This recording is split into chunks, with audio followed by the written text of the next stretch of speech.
мегузарем ба тафсилоти гузоришҳои барнома. Ҳафтаи гузашта дар ҷамоати диёти хистеварзи ноҳияи Бобоҷон Ғафуров ҷинояти бераҳмонаи одамкуширо мақомоти милитсия ба қайд гирифт.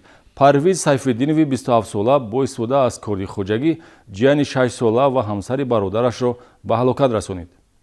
ин ҷинояти дардноку аламовар ки аз бераҳмии Шарванд Сайфиддинов Парвиз Абдуқаҳҳорович соли таваллудаш 1992 истиқоматкунандаи ноҳияи Бобоҷон Ғафуров нисбати наздикон, ҷиян ва янгааш дарак медиҳад, санаи 7 ноябр дар рӯзи рӯшан тахминан соати 10:30 ба вуқӯъ пайваст. Хурдсоли 6 сола Сумайя Саломзода ва модари ӯ Шарванд Абдусаломзода Саноат соли таваллудаш 1992 дар хонаи иstiqomatиашон воқеъ дар ҷамоати диёти Хистеварз, кӯчаи Шокиров ҳавлии рақами 17 аз сабабҳои номаълум бо истифода аз корди хоҷагӣ аз ҳаёт маҳрум карда мешаванд. Хурдсол дар қисмати гулӯ ва модар 11 маротиба дар аъзои гуногуни бадан ҷароҳати вазнин бардоштанд, ки боиси марг дар ҷои ҳодиса мешавад.